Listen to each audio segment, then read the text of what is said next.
Hi, my name is Ashish, and in this video we will start learning about what are Azure Virtual Machine skill sets. Just to give you an overview, Azure Virtual Machine skill sets lets you create and manage a group of identical load balanced VMs. The number of VM instances can automatically increase or decrease in response to demand or a defined schedule. Skill sets provide high availability to the applications and allow us to centrally manage, configure, and update a large number of virtual machines. With virtual machine skill sets, we can build large-scale services for areas such as compute, big data, and container workloads. So let me just log on to the portal and let us discuss why should we use virtual machine skill sets. Alright, I'm logged on to the portal, and if I just click on create a resource here and look for type in skill sets. Alright, it is the same definition that we just discussed. If you want to learn more, you can go to the documentation and let us briefly go through what is on our plate in terms of virtual machine skill set. And it says why should we use it. So to provide redundancy and improved performance.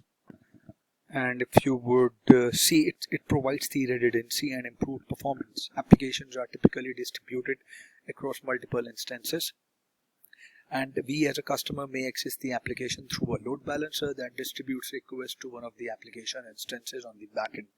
And it is easy to create and manage multiple VMs. So when we have many VMs that run the application, it's important to maintain a consistent configuration across the environment.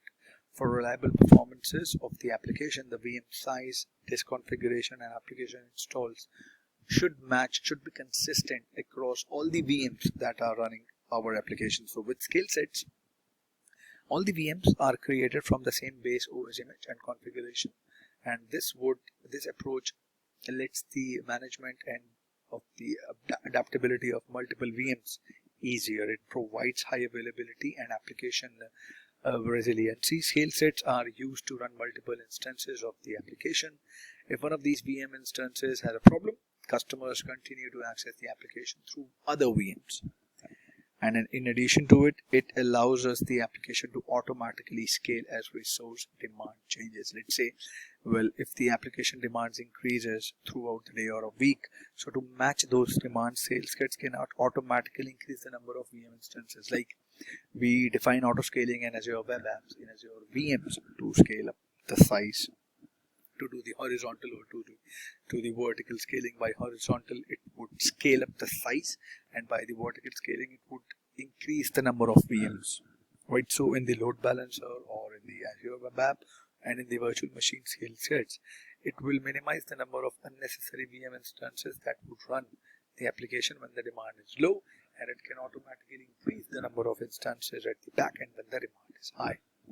And if you would talk about works at large scale, this VMSS supports up to 1000 VM instances. If we create and upload our own VM images, the limit is 600. And if you would see the difference between the virtual machine and the VMSS, well, let's discuss the additional scenarios here. So if I'm trying to add additional VM instances, manual process to create, configure, and ensure compliance in the manual group of VMs. In VMSS, it would do that automatically. Traffic balancing and distribution. It is also manual processes to create and configure the Azure load balancer or the application gateway when it comes to Azure VMs. And the same goes automatically when we create and integrate with Azure load balancer in the VMSS. High availability and redundancy. Again, we have to manually create the availability sets to put in the VMs across different availability sets, and this process is automatic when it comes to VMSS. As far as the scaling of VMs is concerned, manual monitoring and Azure automation is required for Azure VMs, and auto scale based on host metrics, in-guest metrics, application insights, or schedule in the VMSS. So as far as costing is concerned, they have clearly mentioned that there is no additional cost to scale sets. We only pay for the underlying compute resources such as the VM instances, load balancer, or managed disk storage. And as far as the monitoring of skill sets is concerned, we have Azure monitors for VMs, which has a simple onboarding process and would autoscale the collection of important CPU, memory, and disk network performance. And this is easier, enabling monitoring for the VMSs on the application as well. So this was the brief overview. In the next video, we will create the VMSs from the portal and we'll see what all other operations we can do. So I hope you liked this video, and I see you guys in the next video. Thank you. Have a great day ahead.